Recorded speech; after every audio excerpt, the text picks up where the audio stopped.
Bom, gente, vamos começar. Bom dia, oficialmente. Hoje nós estamos aqui para o nosso 5º encontro do curso de formação de colegiado em NDE. Gostaria de já começar agradecendo vocês. Temos algumas pessoas aqui que têm participado, né, de todos os encontros. Nós temos também a participação, às vezes a pessoa não consegue estar aqui, mas tem tido visualizações depois desses nossos encontros, então é um material de referência depois para consulta, retomar algum aspecto que já foi discutido aqui. Hoje nós temos como mediador o Adriano, que vai trazer informações para nós sobre o registro e controle acadêmico. E antes de passar a palavra para o Adriano, gostaria de passar para o Adilson, para dar as boas-vindas, e depois para o Adriano. Então, pessoal, bom dia. A câmera está aberta, não? Eu abri aqui, não funcionou, não? Tá aparecendo, não, né? Não, Adilson. Ué, estranho. Eu abri aqui. Aconteceu a mesma coisa com o computador de Juliana. Então dá. Então vocês terão o grande prazer de não me vir, né? Não consegui me ver dessa vez, mas tudo bem. Então, nesse encontro de hoje, né, como a própria Letícia disse, nós já estamos no 5º encontro, assim como para as pessoas que estão participando, essa experiência tem sido uma experiência nova para nós da Prograde e, ao mesmo tempo, tem sido muito positiva. A avaliação que nós temos feito internamente é bastante positiva dessa iniciativa e também necessária. E hoje, gente, o contato que nós teremos com o Adriano vai ser com um setor que eu diria que ele estabelece interface com todos os demais setores da Prograde. Ou seja, o projeto pedagógico que é discutido, que é junto às coordenações de cursos, NDEs, lá no Núcleo de Apoio Pedagógico, na hora de ser refletido, espelhado no sistema de controle acadêmico, cai lá no setor do Adriano. Então, é lá que vai fazer as tratativas desse dado. Os alunos que nós recrutamos através dos processos seletivos, seja de SISU, EAD, ou para as vagas residuais, as matrículas são tratadas e acompanhadas por esse mesmo setor. E lá na ponta, o processo de avaliação, para tentar pegar 3 dimensões desse fluxo que os cursos relacionam com a Prograde, lá nos processos de autorização de reconhecimento, por exemplo, o caso da experiência que nós estamos tendo agora do curso de engenharia urbana, que vai passar a receber uma comissão para reconhecimento de curso esse ano, boa parte das informações que nós precisamos de subsidiar o instrumento de avaliação que o INEP vai utilizar, vem das bases de dados dessa Coordenadoria de Registro Acadêmicos. Então, a Coordenadoria de Registro Acadêmico tem uma importância fundamental para nós da universidade, como um todo, dos cursos de graduação, porque ela estabelece essas variadas pontes do processo, ou seja, ela faz as conexões de todas essas pontes. E vocês devem ter percebido que, desde o primeiro encontro aqui, nós estamos tentando, também para dentro da Prograde, afirmar a necessidade dessa integração e da não fragmentação das ações e dos processos. Então, é nesse sentido que nós teremos hoje a oportunidade de ouvir o Adriano trazendo algumas informações sobre as funções que estão sob a responsabilidade do setor que ele coordena aqui conosco na Prograde. É isso, Letícia. Devolvo a palavra. Obrigada, Adilson. Adriano, então, passa a palavra a você, fique à vontade. Olá, pessoal, bom dia a todas e todos. É um prazer estar aqui com vocês, né, que a grande maioria de vocês a gente conversa no dia a dia sobre algumas tratativas administrativas dentro dos cursos, né. Para aqueles que ainda não me conhecem, sou o Adriano, trabalho aqui na Pró-Reitoria de Graduação desde 2013 como servidor efetivo, já trabalhava antes aqui como colaborador terceirizado, né, e hoje estou à frente da Coordenadoria de Registro Acadêmico. A gente tem aqui o apoio de uma equipe pequena, mas muito bem capacitada e muito bem disposta a trabalhar, né? Todos aqui exercem praticamente todas as funções do setor, que perpassam aí por todas as fases de cadastro, tanto dos cursos quanto dos estudantes, né? Vou colocar para vocês aqui uma apresentação, peço licença de compartilhar a tela aqui, para me orientar aqui na fala durante a nossa conversa, tá? Fiquem à vontade para interromper e perguntar o que acharem necessário durante o percurso, tá? Que acho que vai ser uma fala breve. Nessa primeira etapa, eu vou apresentar para vocês a coordenadoria de controle e registro acadêmico, e numa segunda etapa, que está agendada para a próxima semana, vamos ter uma tratativa mais operacional das informações da coordenadoria, que a coordenadoria pode subsidiar aos cursos de graduação para um bom desenvolvimento, tanto acadêmico quanto administrativo dos cursos, né? Só um minutinho aqui. Eu não consigo ver o chat aí. Caso alguém coloque alguma coisa no chat, eu peço o pessoal para me ajudar, e a Letícia pode interromper passando as perguntas, tá? Então, estamos aqui no módulo 5, né, do curso de capacitação aos colegiados, que trata do registro e controle acadêmico da graduação. A estrutura da apresentação que eu vou passar para vocês hoje é falar um pouco sobre a coordenadoria de registro e controle acadêmico, um pouco também sobre a digitalização dos processos administrativos da graduação, desde o ingresso do estudante até a diplomação, agora com novidades aí que vocês provavelmente ainda não estão sabendo, mas a gente vai implementar novidades esta semana, né, já está em implementação. Um pouco das atividades que fazemos em conjunto com os colegiados de curso, falar um pouco também sobre os programas que estão hoje sendo geridos pela coordenadoria, né, que é o programa de mobilidade acadêmica, a parte da mobilidade nacional, vou falar um pouquinho da internacional, mas ela não está centralizada na coordenadoria de registro acadêmico. Falar um pouco também sobre a monitoria, a coordenadoria de estágio e, por fim, que é o grande finale de todo estudante de graduação, que é a colação de grau e diplomação, né? A coordenadoria de registro acadêmico é uma coordenadoria que é responsável pela coordenação, acompanhamento e gerenciamento das informações acadêmicas e registros acadêmicos, né, no âmbito da graduação. Esse acompanhamento e gerenciamento, ele perpassa pelo apoio nas matrículas institucionais, porque hoje a matrícula institucional, ela não é uma matrícula feita exclusivamente pela Prograde, ela tem vários participantes de vários setores que contribuem para uma matrícula institucional dos alunos de graduação. A gente também trabalha com a operacionalização dos processos de renovação semestral de matrículas, né? A cada semestre que a gente encerra, a gente começa um ciclo de preparação para novas matrículas, novos processos, novos registros de horários de aula, e tudo isso a gente tenta gerencia aqui da Pró-Reitoria de Graduação, né?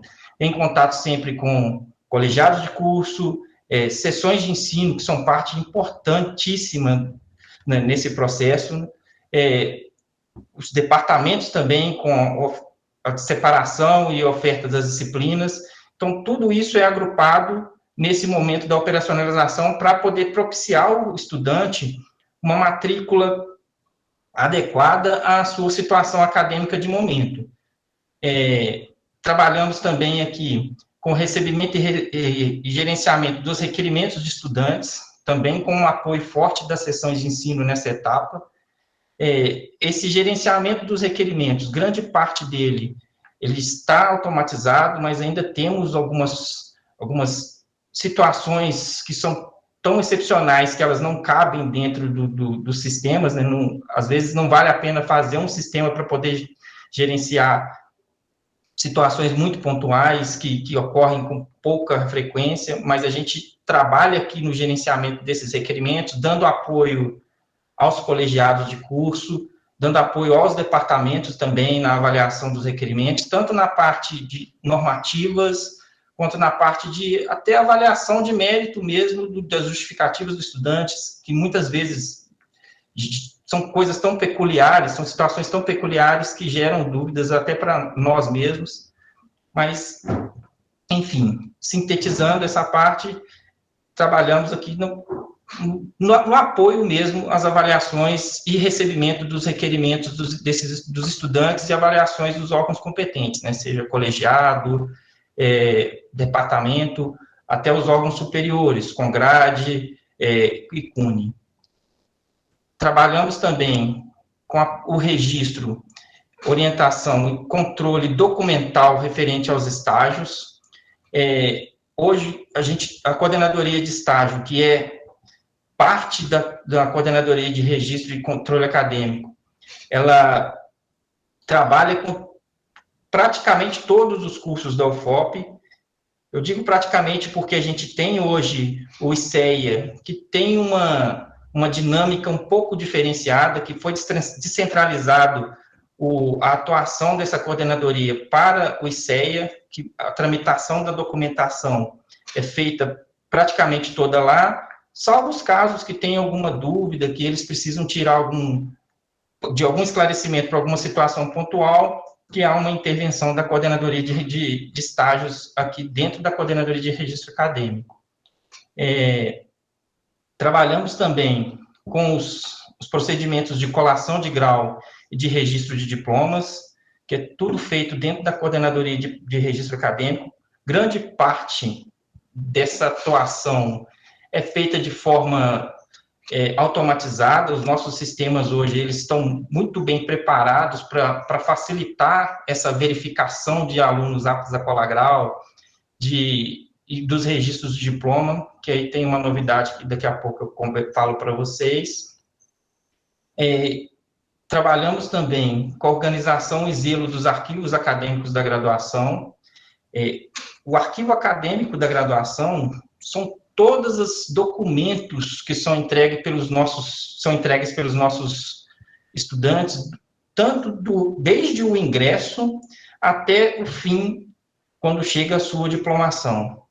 São documentos pessoais, identidade, CPF, que são histórico do ensino médio, todos os documentos necessários para fazer a matrícula, todos os documentos que o estudante entrega durante a sua graduação, seja para validar uma atividade acadêmica, científica e cultural, seja para validar um aproveitamento de estudos, todos esses documentos ficam arquivados em pastas unitárias, que pertencem àquele estudante. E a nossa coordenadoria, ela fica por conta de zelar por esse arquivo.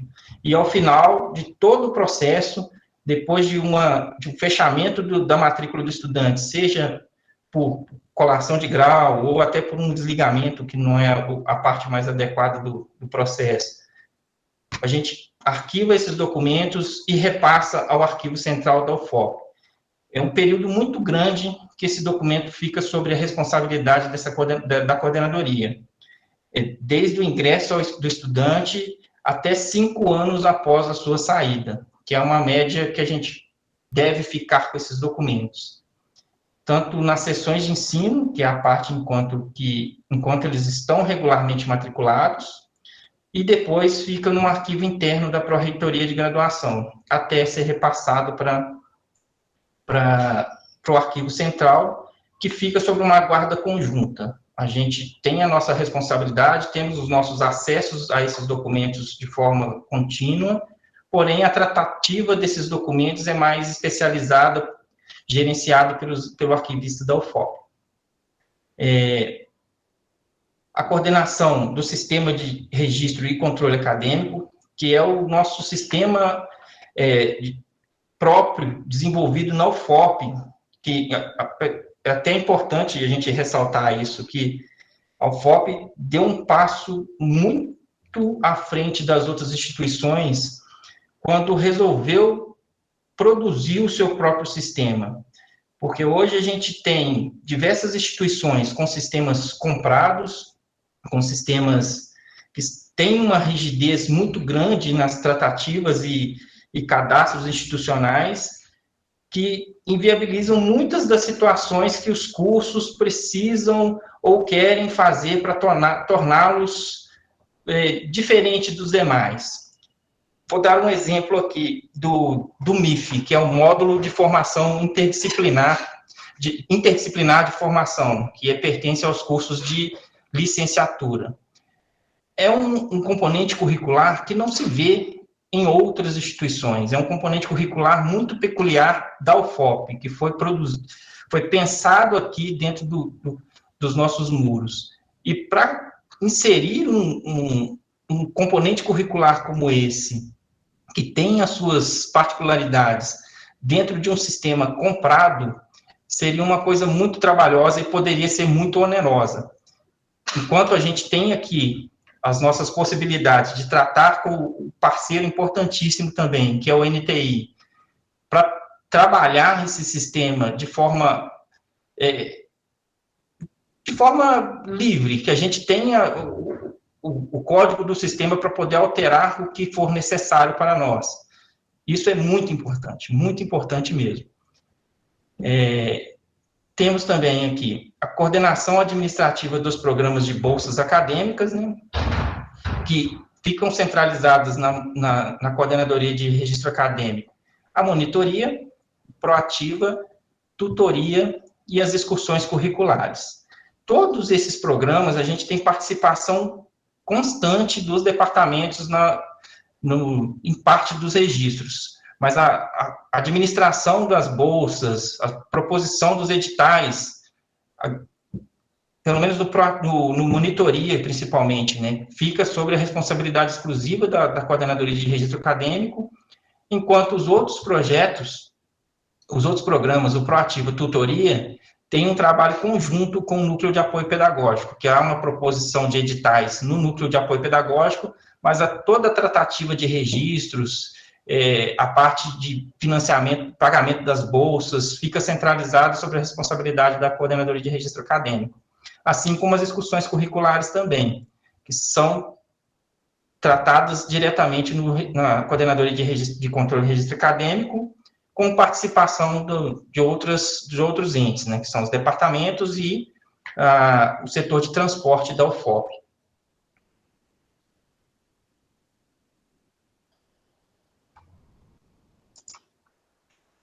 Tem uma travadinha aqui.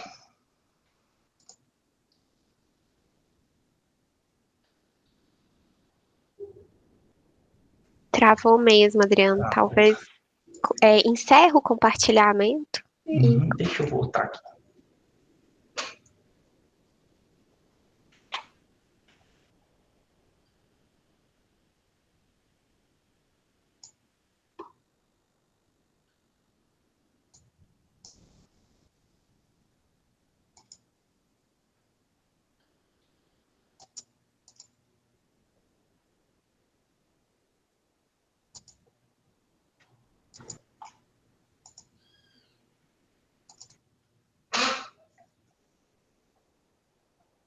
Tá dando certo aí, não, Adriano? Oi, tá indo. Devagar, mas tá indo. Ontem, na reunião do comitê gestor do MIF, nós ficamos sem internet. E aí nós estávamos compartilhando as planilhas, e aí, ainda bem que os outros membros não estavam aqui no prédio, então eles tinham internet, e aí nós conseguimos manter a reunião. Mas acaba que esse tipo, né, de situação pode acontecer, tanto com a rede quanto com as tecnologias. Tá quase aqui. Deixa eu voltar à apresentação.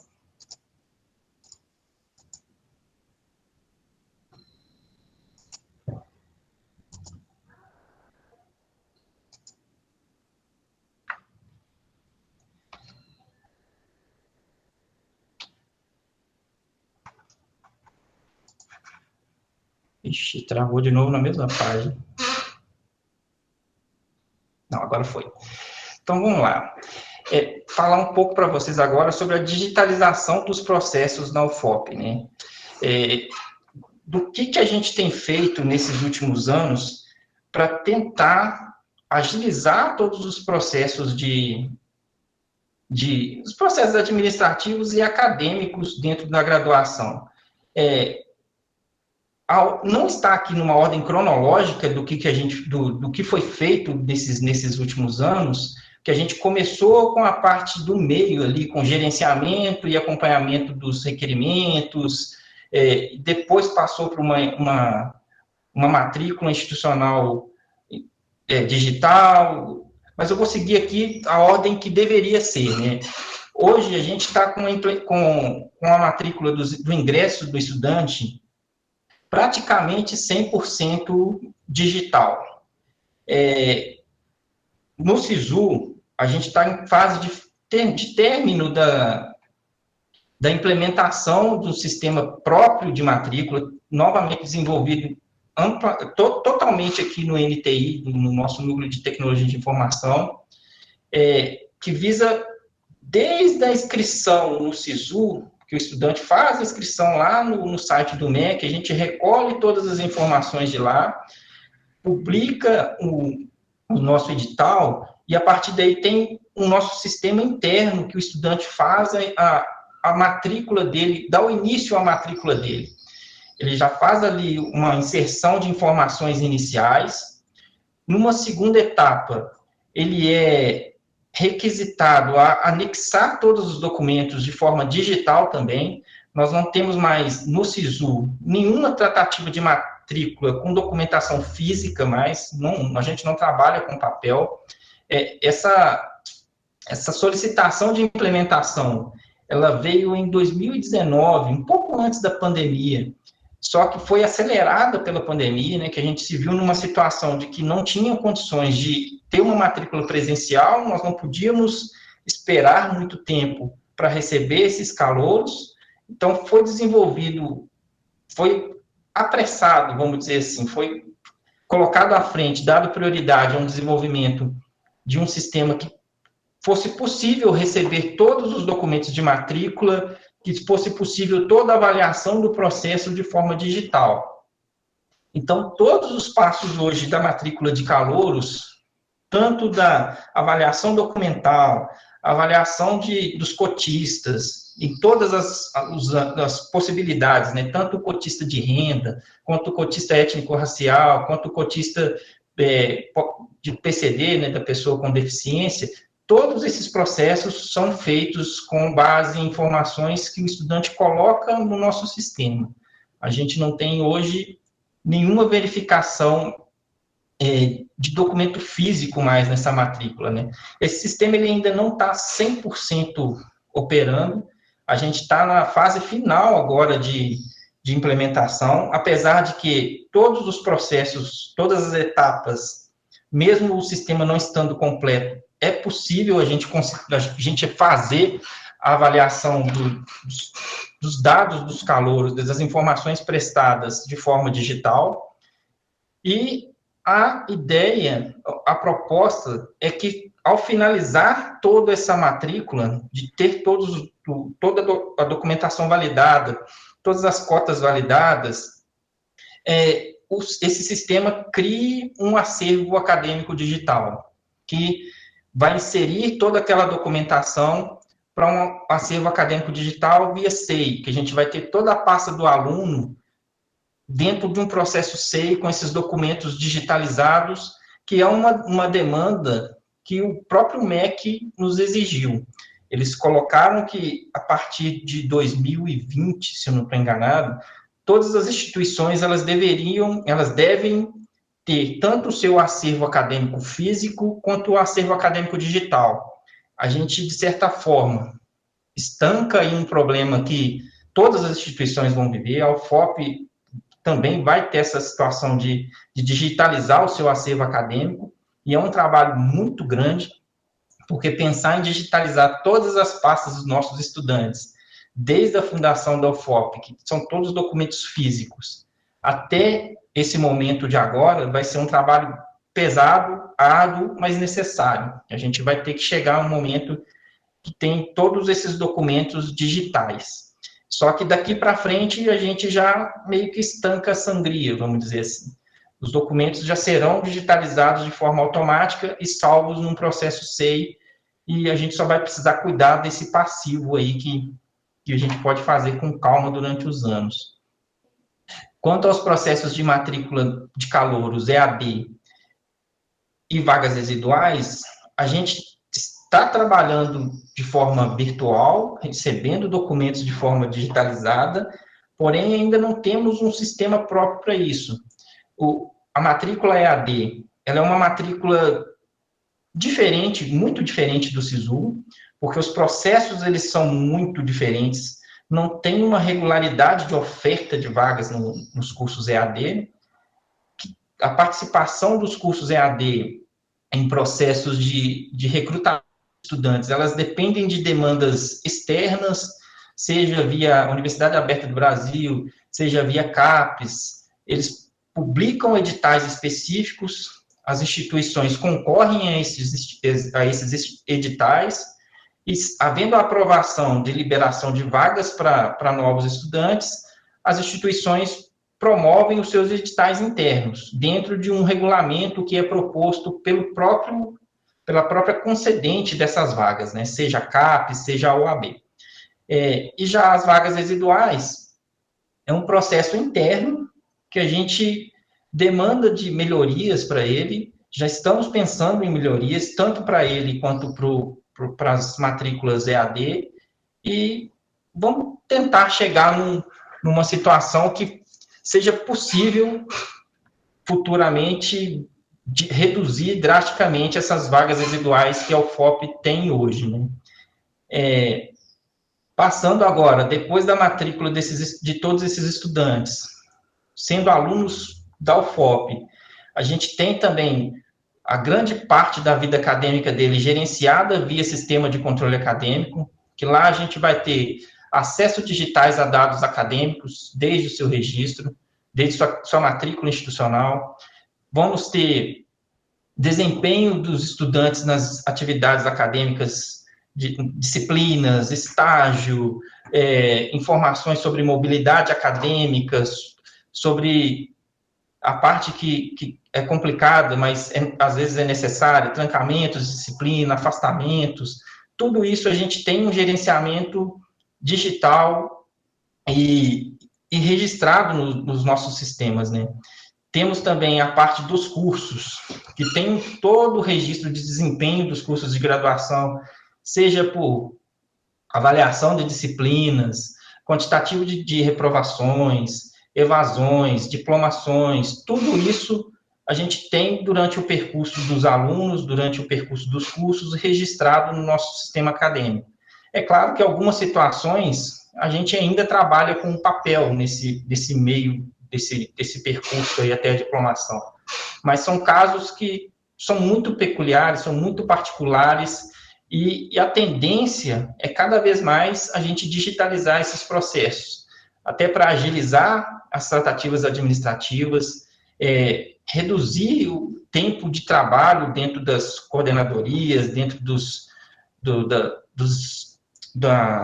colegiados de curso, dentro dos departamentos. Toda vez que a gente automatiza um sistema, um processo, é visando facilitar a vida do usuário e nunca dificultar, né? Temos também todo o acompanhamento semestral dos estudantes, que eles podem fazer as suas matrículas, tudo de forma digitalizada. Claro que, novamente, há exceções que são tratadas por e-mail, com os coordenadores de curso, são tratadas em requerimentos de papel, mas a tendência é a gente digitalizar esses processos. E, agora, finalizando a diplomação, que junto com essa portaria do MEC, que definiu que as instituições teriam que ter um acervo acadêmico digital, implementa-se também o diploma digital. E isso é uma novidade que eu tenho quase certeza que vocês ainda não estão por dentro, que esta semana a gente assinou os primeiros diplomas digitais da UFOP. Estamos fazendo testes ainda, né? As assinaturas elas estão ocorrendo de forma aleatória nos cursos, para que a gente tenha uma finalização até essa semana de todos os processos dentro dessa digitalização do diploma e fornecer aos nossos estudantes, aos nossos egressos, o diploma digital, que é uma determinação do MEC. O diploma digital, ele é um pouco bem diferente da situação que a gente tinha antes, né? Que tinha que ter a assinatura do estudante, manda para o diretor para assinar, manda para a reitora para assinar, manda para os pró-reitores para assinar. Era uma tratativa de envio de documentos que ele rodava a instituição como um todo. Agora, o processo ele fica bem mais ágil, ele fica bem mais prático e fornece ao estudante um documento que ele pode ter acesso a qualquer momento, em qualquer lugar, independente de necessidade de ter que pegar o diploma, que vir na UFOP, e a pessoa está longe, vem aqui buscar, não tem mais isso. Então, esses diplomas, essa semana mesmo, a gente já deve liberar para os estudantes que solicitaram esses diplomas desde janeiro de agora de 2022, eles estão parados para análise de documentos e publicação dos documentos na nossa na parceira que a UFOP tem, né, que é a RNP, que vai fazer o armazenamento desses dados, e assim que tudo tiver assinado, o estudante terá acesso e poderá usufruir dos seus direitos com esse documento. E nessa situação, a UFOP fecha todo o ciclo, né? Com o ingresso do estudante de forma digital, tem todo um gerenciamento e acompanhamento acadêmico dos estudantes e dos cursos de forma digital também, e culminando com a diplomação, com a emissão do diploma digital.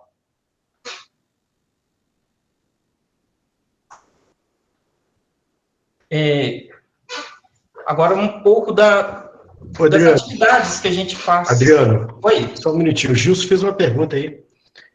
Desculpa, eu não estou vendo o chat. Você pode reproduzir, por favor? Então, pode dizer, Gilson. Gilson, pode perguntar aí. Beleza. Então, o diploma tradicional, aquele em papel, inclusive impresso em papel especial, até mais caro, com aquela pastinha preta, etc., ele não vai existir mais, nem se o aluno pedir e pagar uma taxa extra para gerar esse documento em papel. Ah, sim. Então, ele vai deixar de existir daquele formato que a gente tinha. Essa portaria, ela define que as instituições elas são obrigadas a emitir o diploma digital e proporcionar aos estudantes, aos seus egressos, a possibilidade da impressão da representação gráfica desse diploma. O diploma digital ele é um pouco diferente, né? A gente tem a ideia daquele documento bonito, com letras diferentes e tal. O diploma digital ele nada mais é do que um código de programação com várias informações inseridas nele que fica lá arquivado por um tempo indeterminado. A representação gráfica ela vai retratar o que a gente tinha no diploma físico, que é aquele documento bonitinho que as pessoas pegavam com mau gosto aqui na Pró-Reitoria de Graduação. Nós vamos possibilitar a impressão aqui pela UFOP, isso é um dever da instituição. Vai ser cobrada uma taxa para essa impressão, que é previsto também nessa portaria 1095, se eu não me engano, do MEC, e os estudantes eles vão poder solicitar essa impressão da representação gráfica. Só que ela não tem aquelas assinaturas, não tem essa parte mais. Todo o documento ele vai replicar a representação gráfica do documento digital. Não tem nada além disso. Seria o mesmo que a pessoa pegar e imprimir em uma gráfica. A diferença é que vamos ter um papel que a UFOP vai utilizar padrão para a impressão desses diplomas.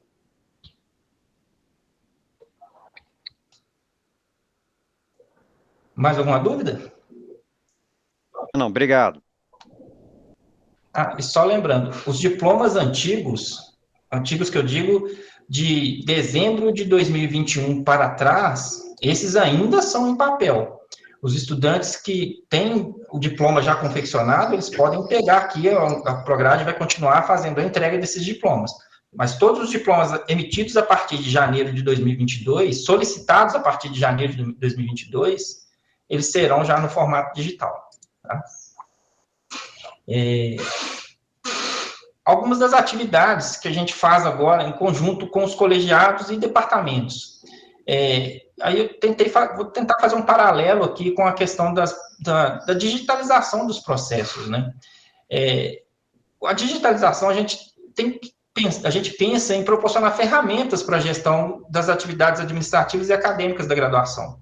Dentre essas ferramentas, a gente tem inúmeras informações salvas no nosso sistema de controle acadêmico, a possibilidade de digitalização tanto no recebimento quanto na avaliação de requerimentos diversos, e isso faz com que o departamento e colegiado tenham sempre à mão as solicitações de todos os alunos que foram feitas dentro dos prazos definidos em calendário, e utilizando esse mecanismo do portal Minfop, né? No âmbito do departamento, isso pode facilitar na gestão dos horários de aula, que a gente teria aí, por exemplo, quantitativo de matrículas, quantas matrículas foram feitas por semestre, tiveram turmas que ficaram ociosas, tiveram turmas que ficaram super cheias, com estudantes precisando de vagas.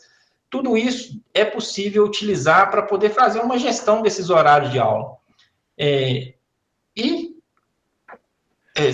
Junto a isso, também um gerenciamento da força de trabalho docente, porque nessa situação de ver quantas disciplinas você precisa ofertar, quantas turmas, ver quantos horários de aula separados você precisa ofertar, ter um histórico das ofertas anteriores, você consegue também fazer um gerenciamento da força de trabalho docente, e de forma que os horários de aula consigam atender os estudantes, mas também consiga deixar o departamento de forma confortável para poder utilizar as outras, a sua força de trabalho, né, os seus protagonistas, que são os professores, trabalharem em situações de pesquisa, de extensão que vai ser necessária agora com a curricularização.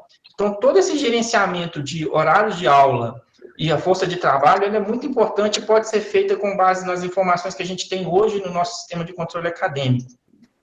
E a mesma coisa para as vagas em disciplinas, que tem disciplinas que ficam tem uma certa retenção, pela natureza das disciplinas mesmo, que precisa de ter um aporte de vagas maior em determinados períodos, em determinadas épocas. Então, essa verificação e esse trabalho utilizando as informações já cadastradas no nosso sistema, ela é muito importante. Então, utilizar das ferramentas que a gente tem hoje, dos nossos cadastros, dos nossos bancos de dados, para ter uma gestão da força de trabalho dentro dos departamentos é muito importante, né? Já nos colegiados, situação análoga. O colegiado, para avaliar a matrícula dos alunos de forma geral, tem todo um histórico nos semestres de ofertas às disciplinas, no desempenho desses estudantes durante a graduação, que tipo de estudante que tem mais dificuldade, se é o noturno, se é o vespertino, se é o noturno ou matutino, quais estudantes têm mais dificuldade em acessar as disciplinas, se são do início do curso, se são do fim do curso. Então, tudo isso dá subsídios para se pensar uma matriz curricular, para se pensar um pré-requisito, para se pensar lá na frente como que deveria ser colocado no currículo dos cursos, as disciplinas, se é uma disciplina que é de início de curso, se é uma de fim.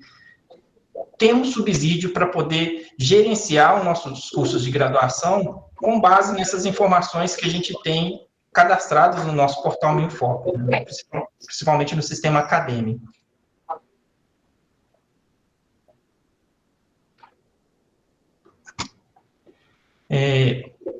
Das matrículas em geral no portal Minfop, a gente tem a possibilidade de fazer um gerenciamento da vida acadêmica também do estudante, né? Como eu disse, a gente tem lá todo o histórico de notas registradas, aprovações e reprovações, trancamentos, os alunos que matriculam, os alunos que qual é o período do curso que o aluno consegue mais matrículas, qual que é o que não consegue mais, consegue menos.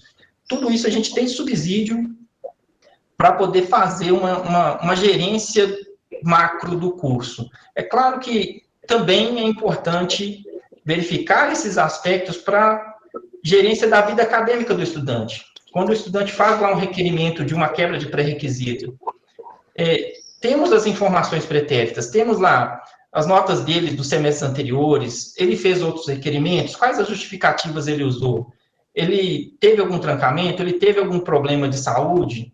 No sistema, a gente não tem essas informações, questões de saúde ainda, mas a gente tem um histórico que pode remeter a essas situações.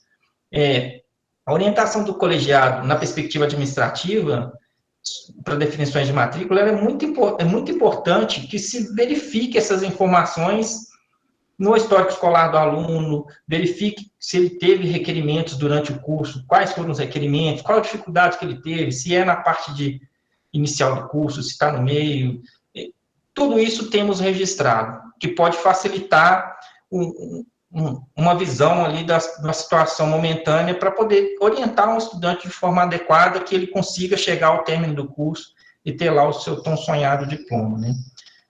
Nos requerimentos de matrícula, a gente já tem desde a inserção dos requerimentos pelo estudante no Minfop, que vai proporcionar agilidade a todos esses processos. A gente tinha uma situação pretérita de tramitação de papel para lá e para cá. Às vezes o presidente do colegiado, ele estava tão atarefado lá com outras situações, ele tinha que parar para analisar aquele monte de papel de requerimento. É uma situação que toma tempo, que não é produtiva, e a inserção desses requerimentos no portal Minfop é sempre visando agilizar todos esses processos, né? E ter sempre à mão, com os acessos dos coordenadores de curso, subsídio para poder avaliar esses requerimentos. Atividade também que a gente tem com os colegiados aí são as orientações normativas para tomada de decisão, né? Em muitos dos casos, os colegiados nos consultam se tal normativa atende a determinada situação. Geralmente são coisas muito pontuais, que dependem da justificativa dos estudantes, quando eles chegam a nos perguntar, quando chega alguma dúvida a respeito de alguma normativa, mas normativas são para pegar casos gerais. As situações particulares, elas vão ter que ser avaliadas no âmbito do colegiado como sendo particulares mesmo. Eu coloquei essa informação da orientação normativa aqui aos colegiados, mas é para vocês terem uma ideia de que o colegiado tem autonomia para muitas coisas durante a vida acadêmica do aluno, na questão da orientação acadêmica, de aprovar uma determinada matrícula, seja por um excesso de carga horária, seja para uma quebra de pré-requisito. É só ficar atento a algumas poucas limitações legais que isso pode ter. Evitar uma matrícula que, no último dia de aula, por exemplo, a gente tem uma normativa do MEC, a LDB, que exige uma frequência de 75%. Aprovar uma matrícula no último dia de aula para um estudante estaria contra essa legislação? É levar em consideração essas questões para poder avaliar os requerimentos. Mas, de forma geral, os colegiados têm autonomia para decidir quase todos os casos de matrícula dos alunos por requerimento, tá? Gerenciamento dos cursos de graduação. A gente também, via portal Minfop, fornece subsídios para avaliação das políticas de melhoria com base em indicadores, tá? Novamente, voltando aqui à aprovação de disciplinas, taxa de sucesso da graduação, que a gente pode medir de acordo com quantidade de diplomados, com a quantidade, pela quantidade de ingressantes, a taxa de evasão, que também é definida lá no nosso Plano de Desenvolvimento Institucional, o PDI, que é a taxa de quantidade de evadidos pela quantidade de ingresso. Tudo isso a gente consegue fazer via portal Minfop, com os subsídios que estão lá. São dados que a Coordenadoria de Registro Acadêmico fornece mês a mês, semestre a semestre, com todas as informações registradas lá para os colegiados utilizarem, né? A gente tem também a gente proporciona também ferramentas para acompanhamento e gerenciamento dos cursos. A gente tem lá cadastrados programas de disciplina, vários deles precisam de ter uma atualização, mas tem um cadastro, tem a informação sobre o desempenho dos cursos, considerando ali a média de diplomações, média de quantidade de diplomações, quantidade de evasão, quantidade de aprovações em disciplinas, reprovações, tudo isso junta um arcabouço de subsídio para os colegiados terem possibilidades de avaliar de forma qualitativa os seus cursos, né? Com base nos dados que a gente tem.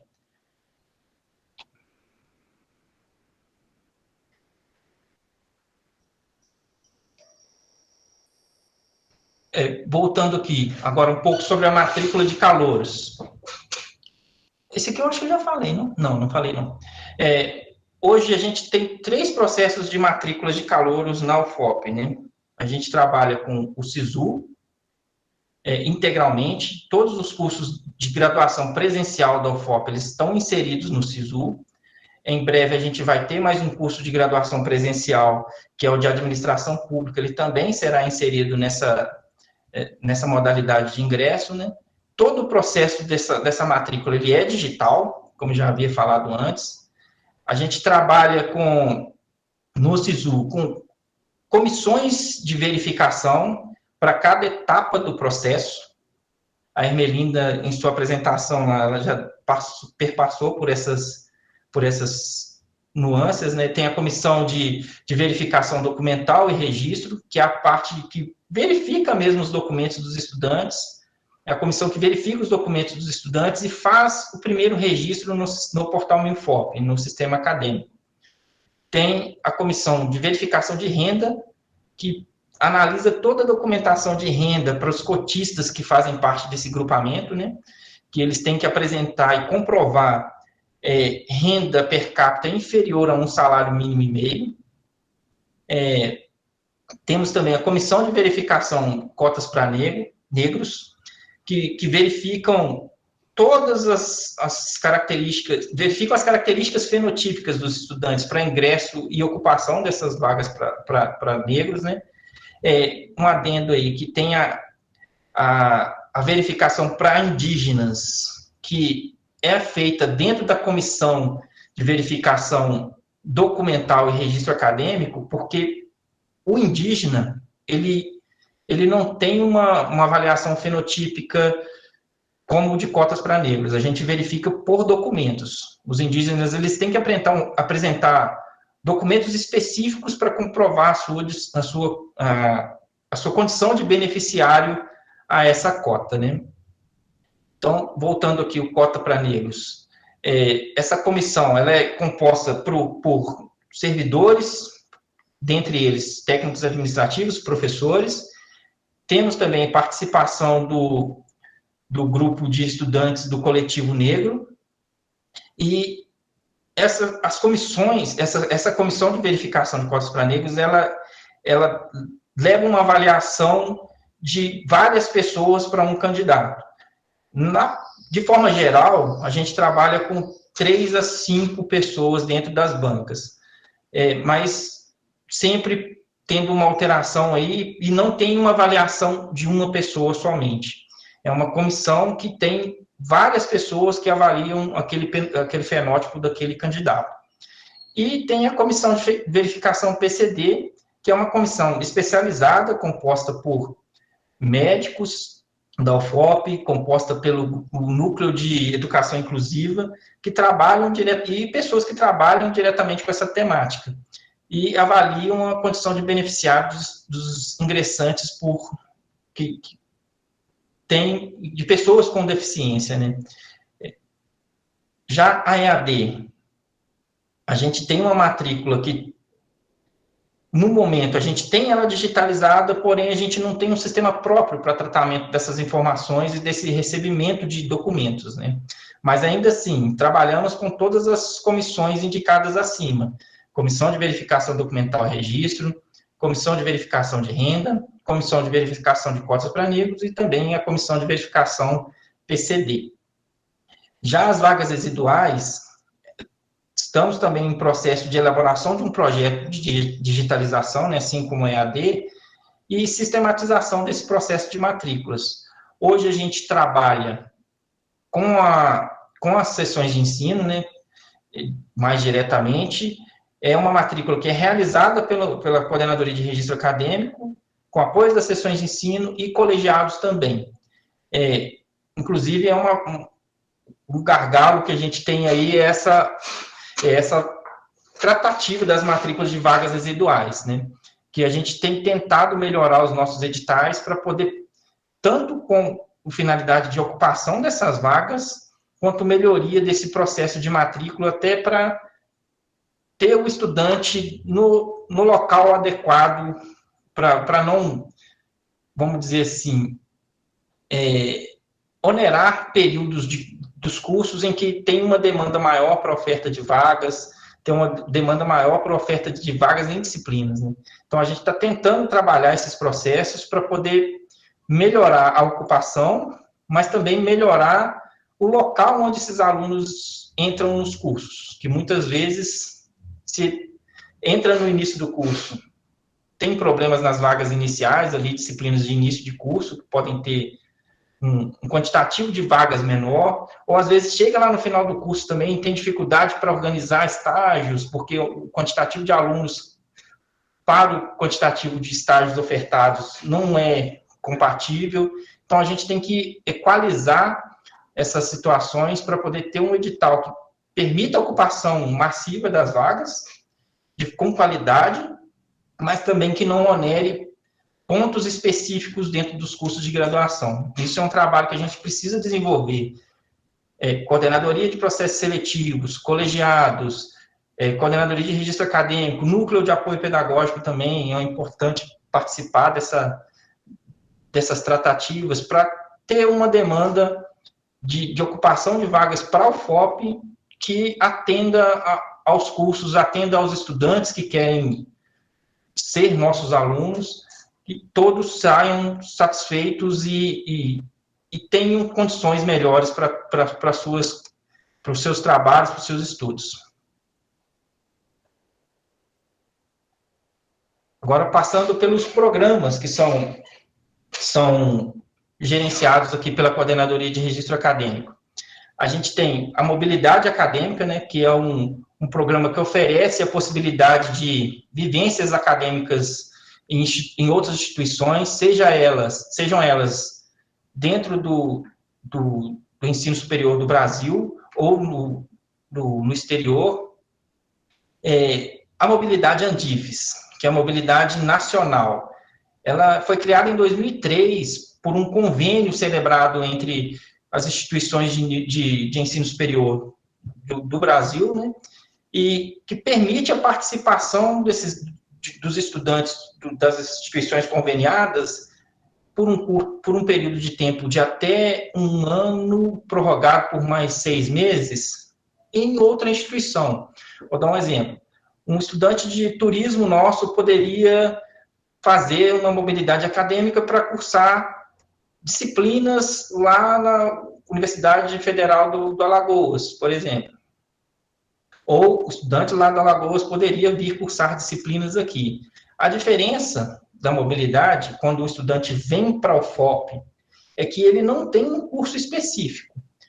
A gente não recebe ele dentro de um curso específico. Ele vem para fazer um grupo de disciplinas que podem ser de vários cursos, não tem uma definição que a pessoa vem para cá para fazer um curso. A mesma coisa, o nosso estudante não vai para fora para fazer um curso. Ele vai para fazer disciplinas em comum acordo com o colegiado. Aí tem a parte importante do colegiado, que é definir um programa de estudos para os nossos estudantes, de que ele fique esse tempo fora, mas aproveite aqueles estudos feitos lá naquela outra instituição, que enriqueça o seu currículo na UFOP com essas atividades feitas fora. Então, há uma necessidade de um acompanhamento dos colegiados importante, para que o estudante não saia daqui para fazer disciplinas que, às vezes, não têm uma contribuição para a sua formação acadêmica, que para enriquecer a sua formação acadêmica aqui na UFOP, né? E o mesmo para a mobilidade internacional, que ela trata de convênios, que aí são várias instituições conveniadas, a DRI, que é a Diretoria de Relações Internacionais da UFOP, ela faz essa mediação com as instituições no exterior, a gente recebe muitos alunos aqui, nesse período de pandemia isso ficou um pouco meio que devagar, né, vamos dizer assim, a gente recebeu muito poucos alunos nesse período, mas voltando agora às atividades presenciais, tende-se a ter um recebimento de alunos do exterior e também enviar nossos alunos para ter experiências internacionais riquíssimas e com aproveitamentos dos nossos currículos aqui para poder enriquecer a formação dos nossos estudantes, né? De novo, é muito importante a participação dos colegiados nessas tratativas, até porque o estudante sair daqui para ir para Cambridge, para ir para, sei lá, instituições na Alemanha, para ter lá atividades acadêmicas importantes, e chega aqui, às vezes, não são compatíveis com o que o curso pretende ou exige, então é importante ter uma orientação acadêmica para que o estudante vá e façam atividades que são importantes e tenham uma sinergia com o curso da UFOP, né? Então, a orientação acadêmica nessas duas situações são muito importantes. O programa de monitoria. O programa de monitoria, ele está inserido hoje de forma integral na Coordenadoria de Registro Acadêmico. A gente tem um apoio muito forte do NAP também, principalmente na parte pedagógica da monitoria, né? A orientação para poder auxiliar tanto aos professores orientadores, às comissões de monitoria, na administração mesmo da parte pedagógica desses cursos, o NAP nos auxilia, mas a questão administrativa do programa, ela é toda feita com gerência da Coordenadoria de Registro Acadêmico, com o apoio dos departamentos, que fazem o registro a miúde, né, que é o cadastro dos estudantes, cadastro dos professores orientadores, e também o cadastro da frequência desses alunos durante a monitoria. O programa ele oferece bolsa remunerada a estudantes selecionados como monitores. Essas bolsas remuneradas a gente distribui semestralmente aos departamentos com critério de matrículas por departamento. É um critério que hoje a gente vê alguns problemas, mas é o que tem, e até que, de certa forma, atende. Os departamentos que têm uma oferta maior de disciplinas, têm uma oferta maior de vagas e de matrículas, eles têm uma possibilidade de ter um número maior de estudantes, até de forma lógica. Se eu tenho mais estudantes, eu preciso de ter mais monitores para poder atender a esses estudantes. Porém, a gente ainda tem a possibilidade de bolsistas voluntários, que são bolsistas que não são remunerados, mas eles podem sim ser monitores, eles têm lá coeficiente acadêmico muito bom, eles têm lá desempenho nas disciplinas nas quais eles podem ser monitores muito bons, então podem ser selecionados também como monitores. Os bolsistas voluntários a gente não delimita. O departamento precisar de 30, 40, aí eles vão selecionar, tem lá a possibilidade de cadastro de todos eles, tá? Adriano, antes de passar para outro ponto, queria compartilhar com você, nós tivemos um comentário da Nancy em relação às vagas residuais. Nancy, você quer falar ou você prefere que eu leia? Pode perguntar, eu não consigo ver a tela aqui. Falar. Nós, no semestre passado, nós tivemos o primeiro edital com vagas residuais do curso de farmácia. E nós seguimos a divisão das vagas com ofertando a possibilidade de transferência, de poucas para obtenção de novo título, reingresso, foram menores. Reingresso só foram 3 vagas. Então, se eu não me engano, 12 ou 13 vagas foram direcionadas para transferência. Nós conseguimos um bom quantitativo de alunos solicitando transferência, mas quando esse aluno chega na UFOP, ele vem, então, com uma carga de disciplinas que ele já cursou. A gente tem um problema da análise dessas equivalências, né, porque o departamento, ele gosta da anuência, mas eu vi que já tem uma portaria que vai nos auxiliar muito, né, vocês já apresentaram uma minuta de portaria sobre essas equivalências, que eu acho muito interessante passar. Mas depois de ter passado por todo esse processo, vem a matrícula. Esse aluno, ele vem com coeficiente 0, então a priorização dele da matrícula é 0. Isso. E aí, se sobrar vaga, ele consegue se matricular. E, historicamente, o ciclo básico da farmácia, existe uma competição por vagas muito grande, porque ele é realizado dentro de departamentos que ofertam para outros cursos. Então, desses 12 alunos, eu tive 4 alunos cursando 1 ou 2 disciplinas. E esses alunos cogitaram a possibilidade de trancar. Então, assim, eu fiquei muito impactada por isso, porque a partir do momento que eu coloco um edital, que eu falo que ele tem a possibilidade de cursar, fazer o curso de farmácia na UFOP, e eu não garanto uma vaga para ele cursar, para ele caminhar no curso, eu acho que isso me incomoda muito. Então, como o aluno que vem do SISU, chegando no primeiro período, ele tem a garantia da oferta de vaga dele, eu acho que essa primeira matrícula deveria vir uma matrícula orientada pelo colegiado para orientar esse caminhar dele, porque esse aluno ele vem fatorial, como dizem os alunos, então ele não se encaixa em um período, mas a gente deveria fazer uma orientação dessa matrícula, e essa matrícula ser aceita pelos departamentos, independente do número de vagas. Porque se eu não tenho vaga para receber esse aluno, eu tenho vaga no curso, mas se eu não tenho vaga nas disciplinas, eu acho que a gente não deveria aceitar esse aluno aqui dentro da UFOP. Então, eu achei que passou um pouquinho, minha internet aqui no UFOP está com um delay muito grande, então passou um pouquinho do tema, do horário de manifestação, mas eu acho que é importante a gente pensar nisso, porque eu não sei se ocorre somente no curso de farmácia ou se isso está ocorrendo em outros cursos. E alguns alunos cogitaram em abandonar, que vão retornar à instituição de origem, porque eles não têm nem a garantia que eles vão conseguir terminar o curso com 5 anos, e até mesmo com prazo de 7 anos e meio, já que a gente não garante essas vagas. Então, se há uma possibilidade disso acontecer, né, da gente normatizar isso, que pelo menos essa primeira matrícula, ela seria feita pelo colegiado em conjunto com o aluno e com garantia das vagas das disciplinas, para eles cursarem e caminharem aí dentro do curso.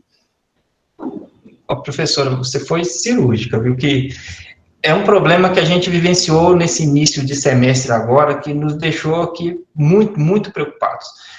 Inclusive, se você reparar no item 8 do nosso edital, a gente inseriu esse mecanismo, que dá ao colegiado a prerrogativa de fazer uma avaliação acadêmica desse estudante e as vagas vão ser garantidas sim, já está previsto em edital.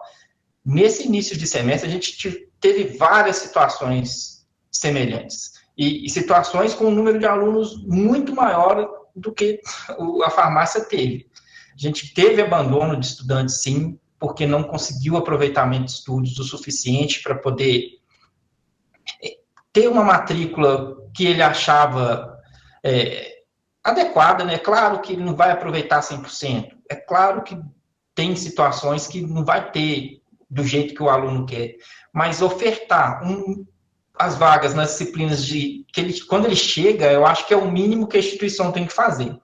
Então, é um esforço que vai ser necessário, está previsto em edital e dessa vez vai acontecer. Todos os estudantes que vão ocupar essas vagas residuais, chegarem na UFOP, tem um acompanhamento do colegiado, o colegiado definiu aquelas matrículas, nós vamos fazer a matrícula sim, abrindo as vagas que forem necessárias. É uma previsão que já está no nosso edital do processo seletivo, tá? Foi aprovado. Se eu não me engano, é o item 8 do edital. E esse trâmite, Adriano, vai passar, por exemplo, o colegiado manda para a sessão de ensino e a sessão de ensino já executa, considerando que ele é um aluno de vaga residual. Exatamente. O colegiado define, repassa, a gente até orienta para ter um bom senso, que às vezes não tem jeito mesmo de matricular em todas as disciplinas. Não, mas se sim, tem a possibilidade de colocar numa alternativa, numa disciplina que já está superlotada, tudo bem, mas que dê ao estudante a possibilidade de ter um número mínimo adequado de disciplinas. Obrigada pelo esclarecimento. Por nada. Adilson? Eu continuo com o problema aqui da câmera, viu? Me desculpem. O Adriano, a professora Nancy, de fato, foi cirúrgica, né, na questão em relação a levantar essa questão, essa situação, que essa situação, professora Nancy, nós vivenciávamos também na experiência nossa com a mobilidade acadêmica e com o PEC-G. Ou seja, nós admitimos as pessoas, chegava aqui, os candidatos que eram recrutados ficavam peregrinando vaga, peregrinando mesmo. Eles saíam atrás dos professores, pelo amor de Deus, deixa eu fazer uma disciplina. E nós temos, inclusive, na semana que vem a gente pode mostrar isso, o sistema de controle acadêmico, ele demonstra, às vezes, o motivo que alguns estudantes cancelam as matrículas. E uma razão alegada por estudantes que ingressam por PDG e transferência é exatamente a ausência de vagas nos componentes curriculares que eles deveriam cursar. Então, nós asseguramos um direito e não conseguimos oferecer as condições para a garantia desse direito. E eu acho que tem uma discussão que nós precisamos de fazer na universidade, que é uma discussão que é anterior, inclusive, a isso. Por que nós temos que abrir processo seletivo para vagas residuais? Nós abrimos processo seletivo para vagas residuais porque os nossos cursos não estão funcionando, atuando com o número de alunos para os quais ele foi planejado. É por isso, a lógica é essa. O curso de museologia foi criado para oferecer 40 vagas anuais, com 4 entradas, ele tem que ter aquele número de alunos que foi pactuado a funcionar. Se não tem esses estudantes, tem que haver a reposição desses estudantes. Isso é uma orientação, inclusive, daquelas questões lá das orientações do Tribunal de Contas da União, que eu nem gosto muito de me balizar por elas, acho que nós temos que balizar pelas orientações de natureza mais pedagógicas e acadêmicas. Mas, então, isso é uma questão que nós precisamos de refletir. E a experiência que nós temos, e depois, se a gente tiver a oportunidade de aprofundar a análise dos dados, nós vamos observar. Não conheço ainda, não pesquisei isso, mas é uma dica que a gente apresenta para as pessoas que estão nesse curso aqui. A hora que a gente analisa relaciona a evasão com a forma de ingresso, nós temos proporcionalmente mais estudantes que ingressaram por outras vias, pelas vias das vagas residuais, do que os estudantes que ingressam pelo SISU. Claro que são fatores múltiplos que vão explicar essa realidade, mas nós precisamos de buscar, através dessa base de dados que o Adriano está mencionando aqui, informações que possam nos ajudar a refletir sobre isso, E, obviamente, não vamos ter respostas para todas as questões da base de dados. Outras perguntas aparecerão e nós vamos ter que aprofundar esses estudos. Então, de fato, o Adriano foi pontual na resposta e, a título de garantir esse direito pleno ao estudante que ingressar por via das vagas residuais, ele terá sua matrícula efetivada conforme o aproveitamento de curso indicado pelo colegiado. Isso ancorado no edital do processo seletivo aprovado pelo nosso Congrado no item 8.4 do edital. Pode proceder. Nós tivemos também um comentário da professora Patrícia. Você quer manifestar, Patrícia? Não, é só para concordar mesmo com a fala da professora de farmácia, que a arquitetura não tem, quase nunca vaga residual, né? Aconteceu isso, acho que acredito, pela pandemia. A gente teve, acho que, 39 entradas. E tivemos muita dificuldade de conseguir vaga para esses alunos nas disciplinas, né? Tanto por transferência como por PDG. E acho que esse a fala foi, assim, perfeita, sabe? É um problema mesmo. Essa questão de receber alunos de transferência PDG e não conseguir encaixá-los. Eu sei que é difícil, né, os primeiros semestres é mais complicado de conseguir vaga, mas a gente tem que resolver essa questão de forma que esses alunos sejam bem recebidos na universidade e não gerem novas vagas residuais, porque o que acontece é que muitas vezes eles desistem, é tanta dificuldade, é tão difícil encaixar eles, que eles acabam largando e a vaga continua residual, né? Então, isso é uma questão a ser resolvida. Só isso. Letícia, eu levantei a mão aqui enquanto a professora Patrícia falava, porque eu acho que tem uma outra consideração importante sobre esse aspecto, que é pensarmos de forma estratégica, planejar estrategicamente a nossa ação. Quando, na minha fala iniciando esse evento, e falei isso em todos os demais encontros, nós precisamos de olhar para cada processo de forma articulada e vinculada, elas não são ações isoladas. Então, eu vou lembrar do encontro que nós tivemos aqui com a CPS, quando a CPS mencionou os procedimentos que são adotados no que diz respeito aos editais das vagas residuais. Então, nós temos a liberdade, a universidade tem a liberdade, professora Nancy, professora Patrícia, de definir, inclusive, qual é o local do curso, a posição do curso mais adequada para o recrutamento desses estudantes. Eu vou trazer 2 exemplos aqui. O exemplo do curso de Direito e o exemplo do curso de Medicina. Por que esses cursos, vou usar os exemplos deles? Porque a situação de cada um deles é muito distinta. Vejam bem, o curso de Direito geralmente tem um volume de vagas residual grande, parecido com o da arquitetura. A arquitetura não tem tantas, mas o motivo muito parecido com o da arquitetura, que é em função do fluxo do curso. O curso tem taxas de diplomações interessantes, diploma bastante pessoas, as pessoas saem e criam um determinado buraco. Só que o curso de Direito, por exemplo, ele não tem condições de absorver estudantes no início do curso. Então, o curso de Direito, por exemplo, não reserva vagas nas vagas residuais para reopção de curso. E dentro das vagas de transferência, recruta estudante de transferência. Então, o curso de Direito definiu, ao responder à CPS, qual a carga horária, a faixa de carga horária, qual é a faixa de carga horária ideal, estabeleceu como sendo no momento em que não seria de estrangulamento do curso. Então, no primeiro, segundo, terceiro período do curso, não vai recrutar estudantes para o curso de Direito. Não vai recrutar.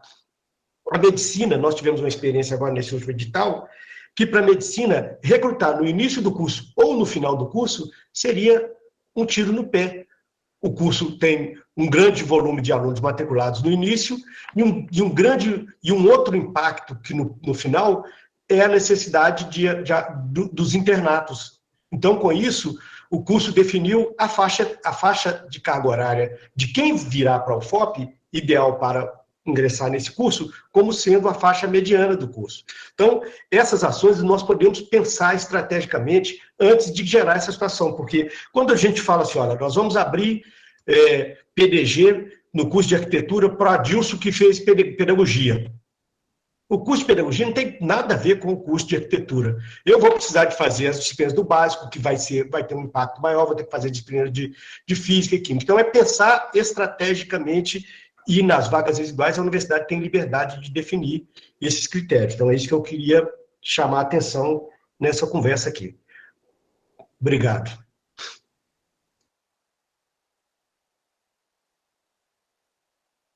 Professor Gilson? Adriano, coloquei no chat aí sobre essa mobilidade da Andifes. Tem um edital, o aluno pode fazer essa solicitação a qualquer momento? Esse lado operacional, como é que funciona isso para o aluno que esteja interessado? Por favor. Sim. A mobilidade, nesse período agora de pandemia, a gente está ainda um pouco confuso, porque como a gente depende de calendários externos das outras instituições, tem algumas que já estão recebendo estudantes, outras não. Quando está em situações normais, a gente estipula prazos, não é um edital, estipula datas fins, fala, olha, a inscrição vai ser até o dia, 5 de maio.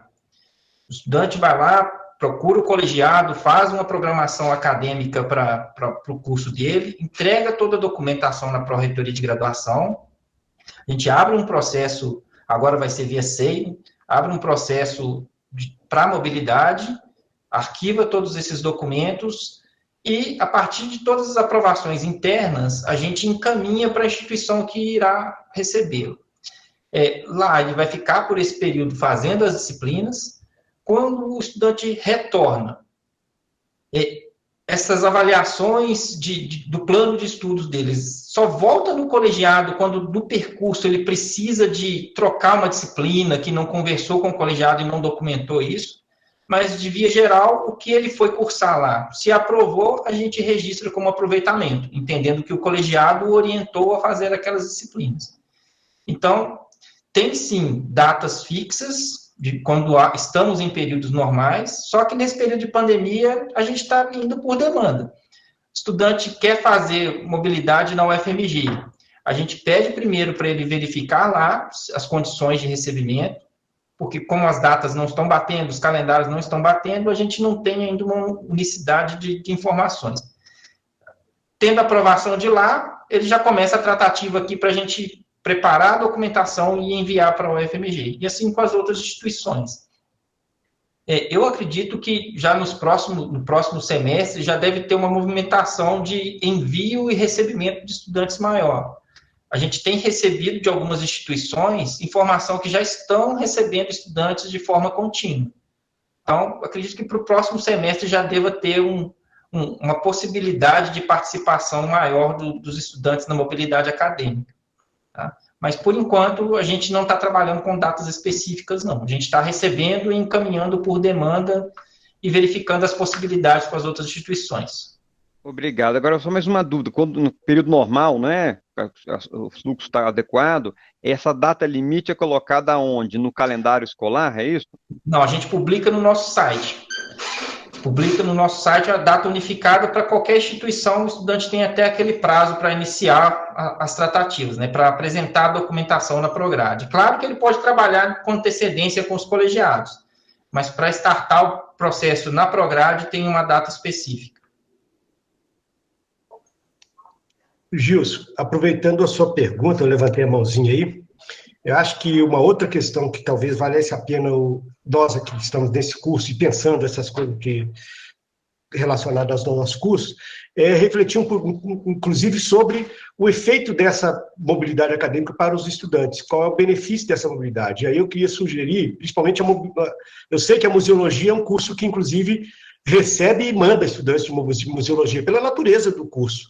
Então, depois, nós temos condições de, inclusive, mostrar, de identificar esses alunos no sistema, quem teve mobilidade, quem participou, se o colegiado quiser fazer um trabalho, né? A CAINT, geralmente, eu estou com os nomes antigos, a Diretoria de Relações Internacionais, geralmente faz isso, antes da pandemia, fazia encontro com ex-intercambistas, para eles contarem a experiência e mostrarem isso para outros. Então, é uma sugestão que também ocorre em função da sua pergunta.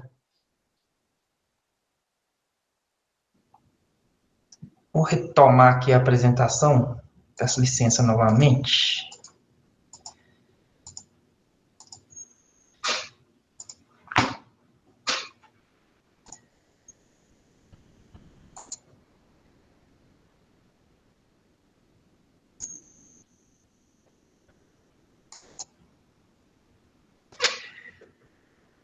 Falar um pouco para vocês agora sobre a coordenadoria de estágio, né? Que a coordenadoria de estágio, como eu já disse anteriormente, ela gerencia toda a celebração de contratos de estágio de alunos da graduação. Ela promove a orientação e efetiva a parte administrativa da documentação relativa a estágios. A atividade de estágios, ela ocorre, ela envolve 3 partes, né? A gente tem sempre estudante, a instituição de ensino, que no caso seria a UFOP, e a instituição concedente, que são as várias empresas, instituições de ensino, escolas, que recebem os nossos estudantes para poder ter uma atividade que chegue próximo às atividades de trabalho daquela formação, né? Toda a tramitação interna da UFOP hoje, ela é baseada na Lei 11.788, né, que 25 de setembro de 2008, que ela regulamenta a atividade de estágio no país. A gente não tem ainda uma normativa interna regulamentando os estágios de forma geral. A gente tem as situações dispostas nos PPCs, né, que de certa forma regulamenta internamente dentro dos cursos como deve ser o estágio, e e também o PPC ele leva em consideração o que está descrito nas diretrizes curriculares. Então, de certa forma, a gente tem parte normatizada no PPC e tem como base a legislação vigente hoje sobre os estágios. Dentro da coordenadoria de estágios, um passo a passo para formalizar aí toda a documentação na parte administrativa, tá? Que eu não estou pensando na parte acadêmica, porque a parte acadêmica ela é diversa. A gente pode ter estudantes fazendo estágio dentro da engenharia de produção numa escola. A gente pode ter estágio de inúmeros campos, inúmeras atividades, e para poder colocar aqui, seria muito difícil da gente sistematizar tudo. Eu, por exemplo, eu teria uma dificuldade imensa de entender todos os campos de estágio dos cursos de graduação de forma geral, né? É uma coisa bem complexa, que somente aqueles que trabalham diariamente com o curso vão ter uma dimensão de onde o estudante pode estagiar, onde é adequado para aquele curso, para aquele PPC, os estágios, né?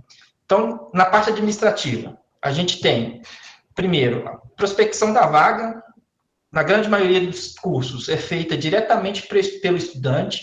Ele vai lá, pesquisa as vagas em grupos de vagas de estágio, editais propostos tanto por órgãos públicos e empresas privadas, e por aí vai.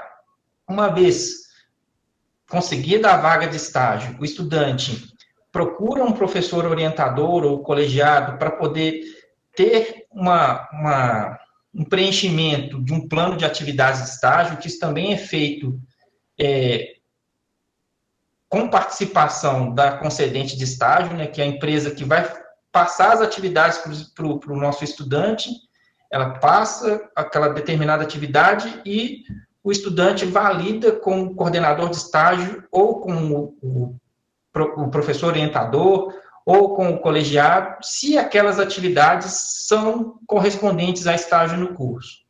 Uma vez validado esse plano de atividades de estágio, passa-se a formalizar o termo de compromisso de estágio, que é um contrato, propriamente dito, que é assinado hoje pela Coordenadoria de Estágio, a SESC, dentro da Prograde, ou por um representante aqui nomeado por portaria. Também coleta a assinatura da empresa concedente, da instituição concedente, e tem também a assinatura desse contrato pelo aluno. Então, todos esses 3 entes estão implicados nessa documentação. Geralmente, são 3 vias de cada. Na tramitação que a gente tem feito nesse período de pandemia, por ser documento digital, óbvio, a gente vai pedir 3 vias do mesmo documento digital. Estamos trabalhando com uma via quando é arquivos digitais, mas se é arquivo físico, no mínimo 3 vias do plano de atividades e do termo de compromisso, que esses dois documentos, eles caminham juntos durante essa etapa do processo. Já no quarto passo, quando o estudante finaliza todas as atividades de estágio, já termina aquele contrato, seja pelo tempo ter finalizado, ou então por uma oportunidade diferente que apareceu, ele teve que encerrar de forma antecipada, ele vai apresentar um relatório final. Aí vai depender de como o curso exige. Cada curso tem as suas demandas, tanto na confecção do relatório, na apresentação de como deve ser, se vai para o professor orientador, se vai para o colegiado. Apresentado esse relatório final, se for um estágio obrigatório, o estudante tem lá a nota registrada pelo professor orientador. Se é um estágio não obrigatório, o estudante já tem aquela documentação para poder utilizar, seja colocando em seu currículo Lattes, sei lá, ou apresentando para computar horas de atividades acadêmicas, quando assim o curso permitir em seu projeto pedagógico, né? Então, dentro da coordenadoria, são esses passos. A prospecção do estágio, que aí geralmente é feita pelo estudante, a assinatura e coleta dos planos de atividade e termos de compromisso. Uma coisa que eu não falei, cada ente deve ter a sua via, o estudante ele vai ter a via dele, desses documentos, a Pró-Reitoria de Graduação arquiva a via da UFOP e a empresa também tem lá arquivado as suas vias de documento. Isso para quando qualquer uma das partes ser demandada a prestar contas desse estágio, seja a UFOP, a uma verificação do MEC ou uma avaliação de curso, precisar de um termo de compromisso de um aluno, ter isso em mãos. Para o aluno, quando o orientador solicitar, olha, eu preciso que você me apresente também o contrato de estágio para comprovar que você teve realmente essas atividades, ele ter isso em mãos, e para a empresa, quando for necessário apresentar para órgãos de verificação de trabalhos dentro da empresa, ter lá a documentação em mãos para poder repassar, tá? Então, de forma geral, esse é o trabalho realizado na coordenadoria de estágio. As orientações são contínuas, o Carlos, que é o nosso coordenador aqui, ele a todo momento está em contato com os colegiados, departamentos, professores orientadores, tentando ajudar a dirimir dúvidas sobre as tramitações do estágio, como deveria ser. É claro que sempre na parte administrativa, a parte acadêmica caberá mais a orientações do colegiado, levando em considerações os projetos pedagógicos dos cursos e as diretrizes curriculares, né? O que aquele curso determina para que seja considerado uma atividade de estágio.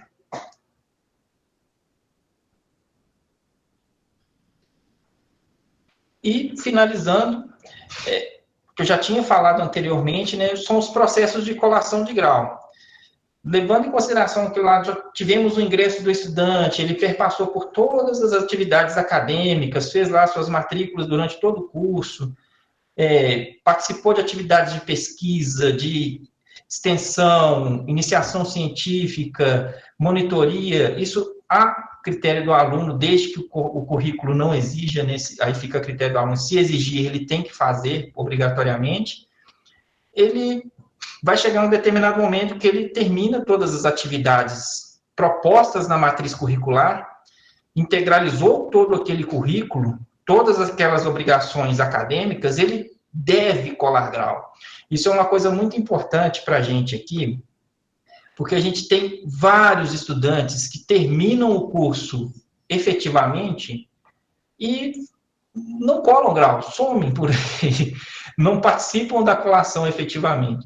Então, todos os estudantes, assim que termina todas as atividades acadêmicas, eles devem colar grau, a despeito de que tem algum projeto de pesquisa, tem algum projeto de iniciação científica, ou de que seja. Concluiu as atividades acadêmicas, ele deve colar grau. Essa colação ela é importantíssima, porque toda a verificação da renda que a UFOP tem hoje em dia, ela é baseada no aluno equivalente, que considera também a diplomação como ponto principal para conceder recursos para a instituição. Então, esse estudante que passou toda a vida acadêmica aqui, terminou o curso, a parte acadêmica do curso, e não cola grau, ele fica por aí com outras atividades, ele traz um prejuízo institucional financeiro. Isso é muito importante, porque ele vai gerar problemas de recursos lá na frente que podem impactar a monitoria, impactar uma atividade extracurricular que demanda de algum recurso financeiro. Então, é muito importante que os estudantes finalizem os seus cursos e colhem grau.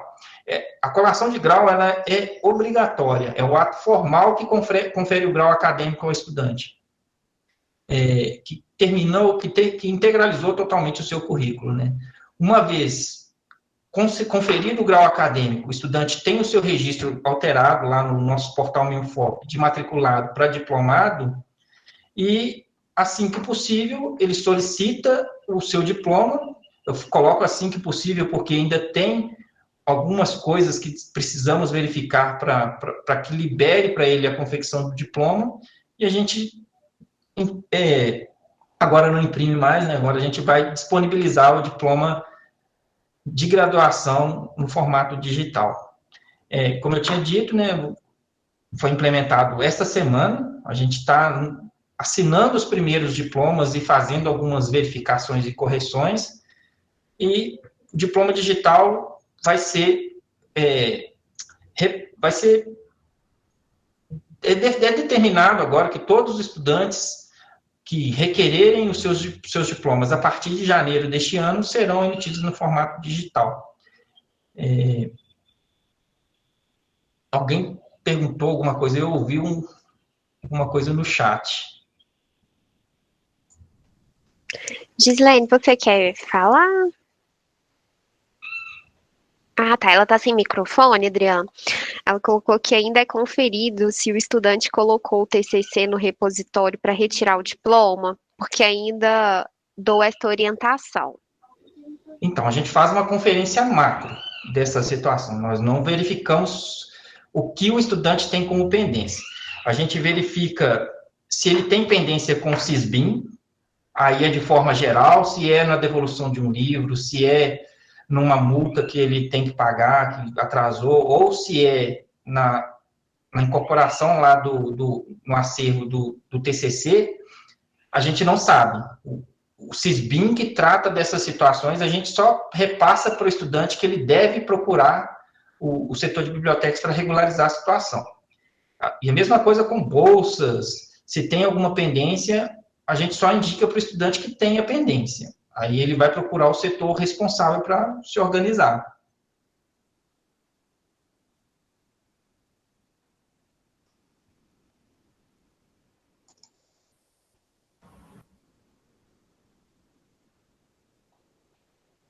Aí, Karine, é uma questão que vai depender muito do curso, né? Porque a gente tem uma diversidade de registros hoje na UFOP. A gente tem TCCs que são parte ATV, parte disciplina. A gente tem TCCs que são só disciplinas e tem TCC que são só registrados como atividade. A atividade, como ela não gera uma matrícula, não gera um encargo didático, um acompanhamento registrado no sistema, aí necessita de ter um acompanhamento no colegiado mesmo.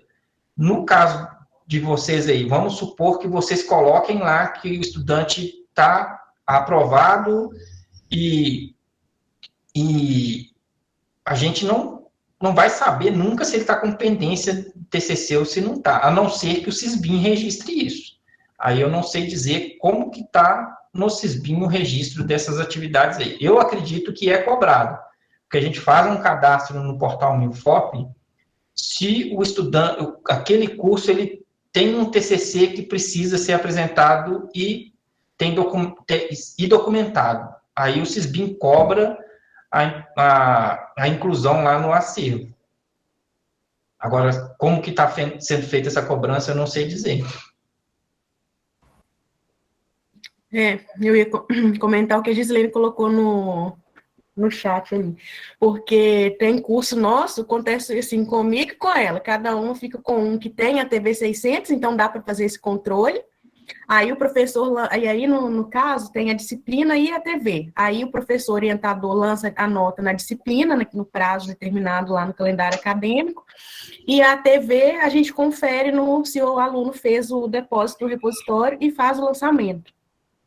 Mas se o SISBIN, aí eu acho que daí vem a dúvida da Gislaine também, fazer essa conferência, com certeza se o aluno fez o depósito ou não, talvez a gente fique até dispensado de fazer essa conferência e já lança a nota dele de ATV 600.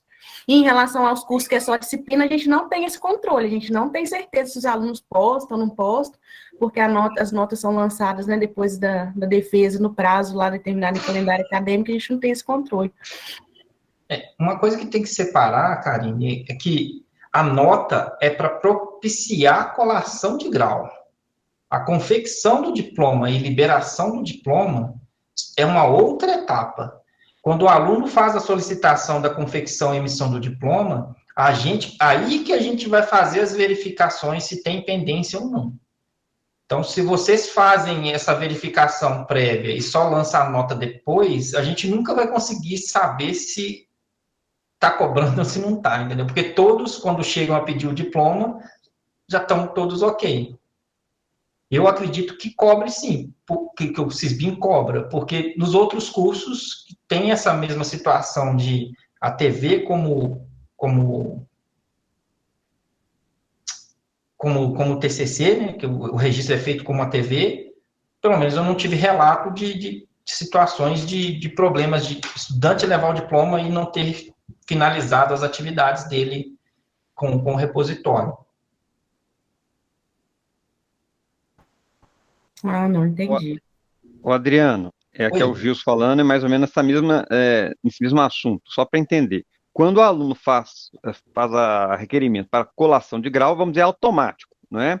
Agora, quando ele faz a solicitação para receber o diploma, aí que há essa pesquisa de nada consta nos diversos setores da universidade. E mais, seria possível nesse momento, é isso mesmo? Só para saber. Tá, é mais ou menos isso. O estudante, quando ele vai fazer o pedido de colação de grau, se ele não tiver apto, ele nem consegue fazer. Se tiver alguma pendência de nota ou algum componente que ele não cursou, ele não consegue nem protocolar. Se ele está apto, ele consegue protocolar o pedido, sim.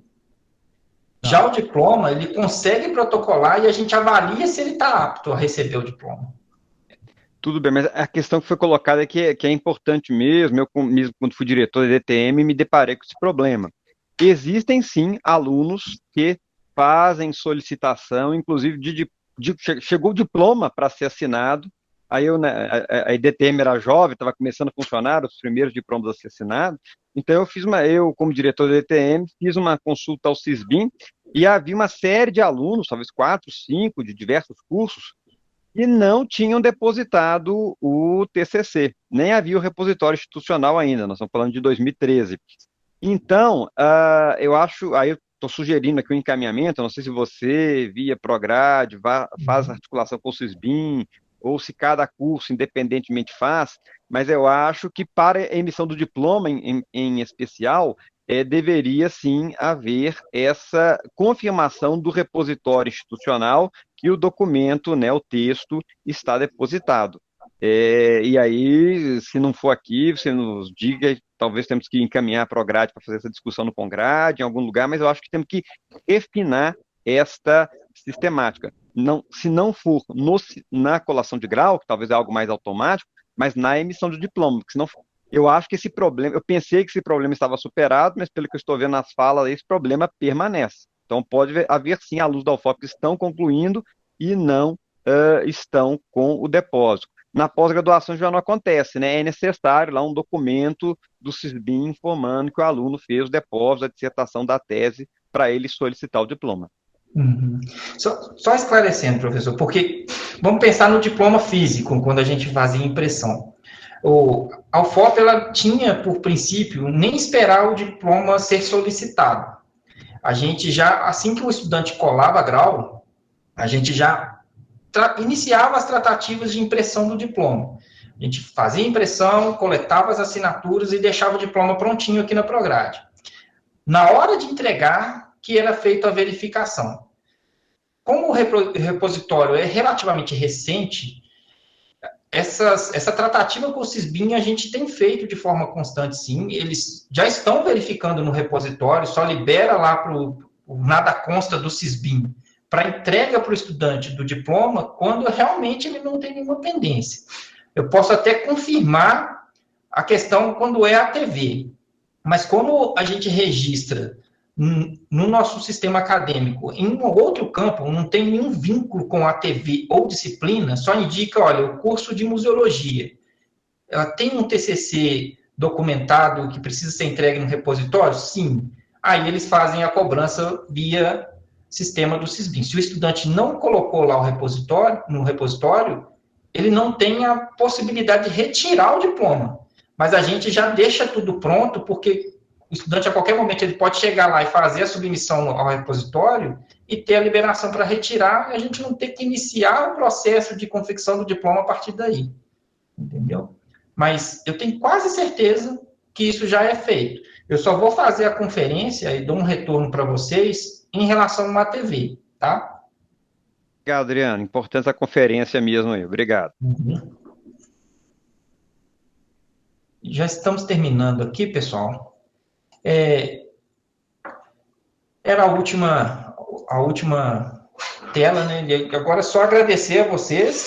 Estou à disposição aí para quem quiser conversar um pouco mais, tirar dúvidas sobre as atividades da coordenadoria.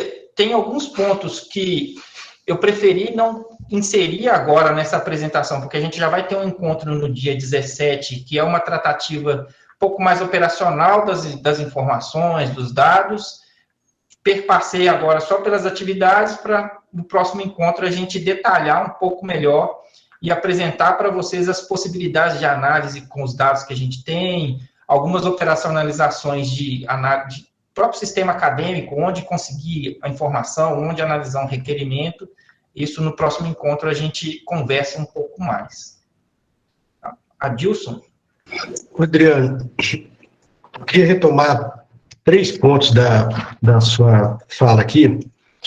Um deles é sobre a questão do diploma, né? Aí eu estou aproveitando a oportunidade que nós estamos aqui com pessoas que têm contato direto com os estudantes, lembrando que nós temos um volume grande de diplomas aqui ainda na Prograde, impressos, antigos, e que nós gostaríamos que as pessoas buscassem, que as pessoas viessem retirar esses diplomas, né, Adriana?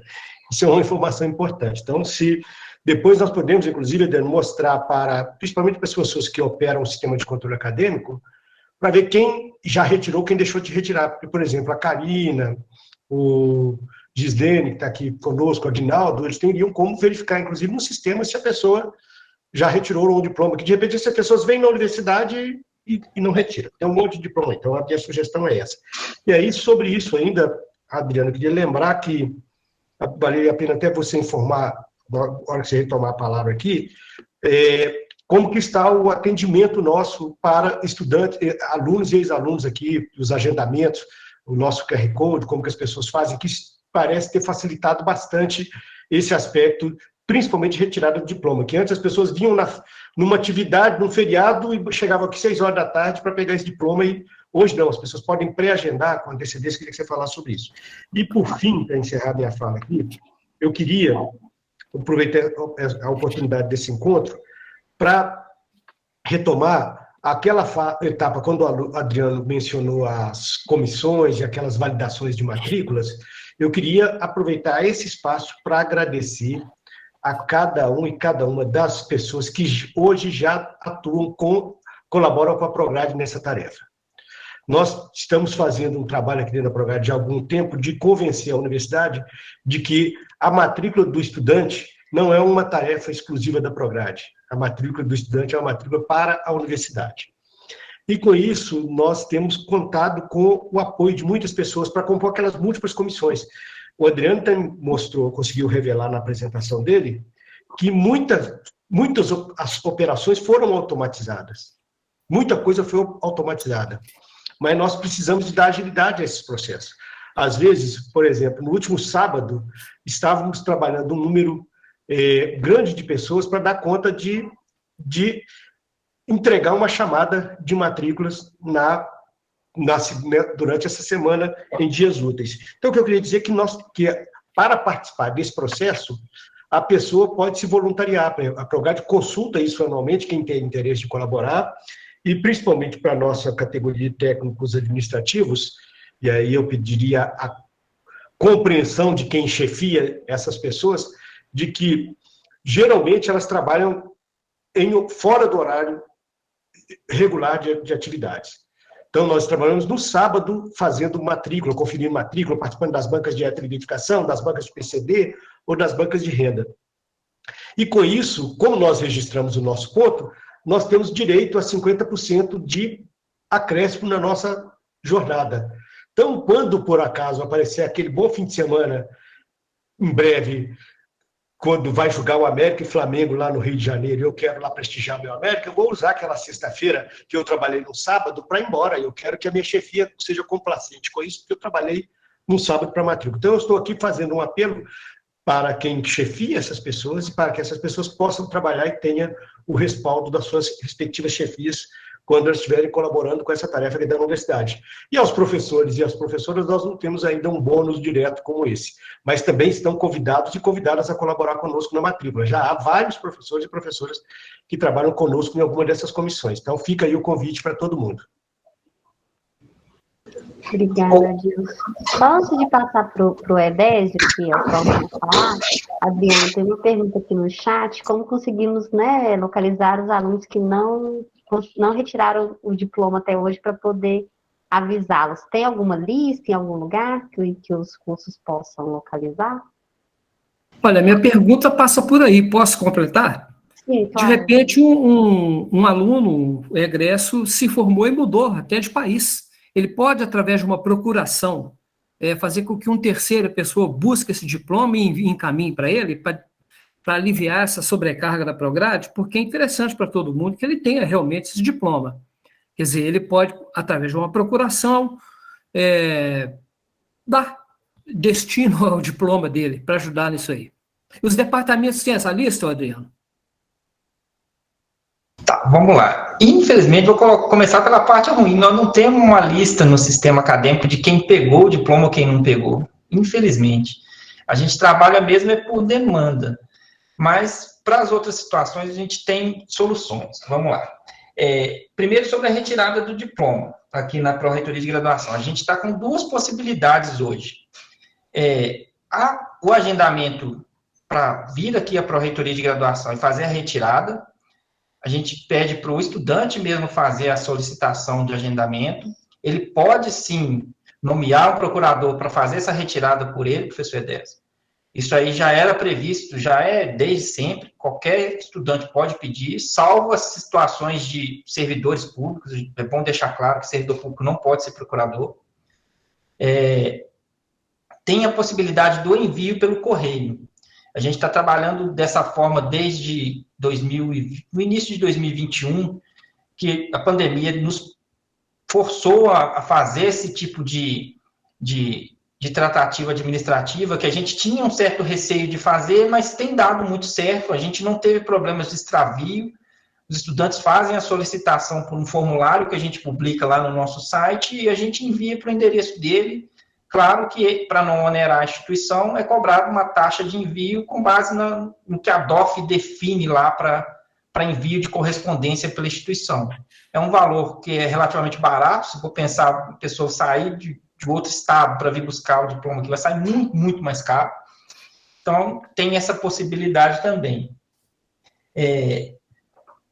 Quanto ao atendimento, a Prograde hoje ela está trabalhando num regime de agendamento para todas as etapas, para qualquer situação aqui dentro da Pró-Reitoria, seja para um atendimento lá na Coordenadoria de Processos Seletivos, seja na Coordenadoria de Registro Acadêmico, seja no NAP, na Secretaria da Prograde, a gente tem formulários publicados lá, a pessoa consegue acessar o nosso site num QR Code, tem todas as informações de como está o funcionamento desse agendamento.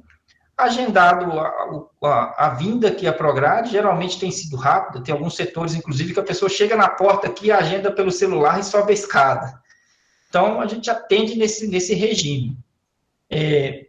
Tem sido muito bom, a gente não tem, até então, reclamações. É claro que algumas pessoas com a urgência de eu preciso para ontem, vão reclamar, mas tem sido dinâmico, tem sido rápido, e na hora que a pessoa vê que ela consegue, no máximo, 2 dias depois, ela acalma e tem o seu atendimento adequado. Qual que era a outra demanda? A retirada do diploma, o atendimento. E os alunos que não retiraram os diplomas. Infelizmente, a gente tem que trabalhar por demanda. A gente pode até tentar fazer uma listagem aqui de quais alunos estão com diploma pendente para retirada aqui, mas é um número muito grande. Eu estimo aí que deve ter na faixa de uns 1.000 diplomas guardados aqui para retirada. Então, que é isso? Até listar tudo isso vai demorar, porque tem diplomas aqui, inclusive, que já está em vias de perder, porque as pessoas Ouro Preto é uma cidade úmida, fica aqui na Pró-Reitoria de Graduação, o diploma fica ali, a gente toma o cuidado necessário, mas acaba aparecendo uns pontinhos lá de mofo, é um negócio que a gente queria evitar. Então, quando vocês estiverem em contato com os ex-alunos, já avisa, ó, quem tem diploma na Prograde, acessa lá o site deles, tem lá dois formatos de entrega, seja presencial ou por envio pelos correios, que está funcionando muito bem. Tá? Ô, Adriano, só uma observação. Os professores que trabalham com egressos podem ajudar. Eu trabalho com os egressos do curso de música, por exemplo. Se eu tivesse uma lista, eu tenho contato muito fácil, muito facilitado com eles todos. Pode falar, companheiro, busca seu diploma aqui. Quer que a gente ajuda no envio?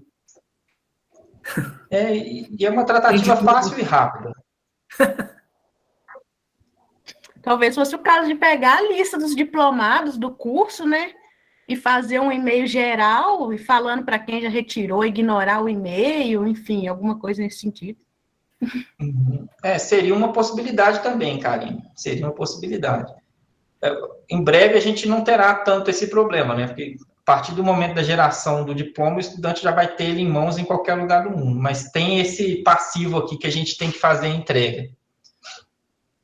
Então, qualquer ajuda vai ser muito bem-vinda, sim. Vamos ver se a gente consegue dar um jeito de listar essa turma que está com o diploma aqui e pedir a contribuição de vocês.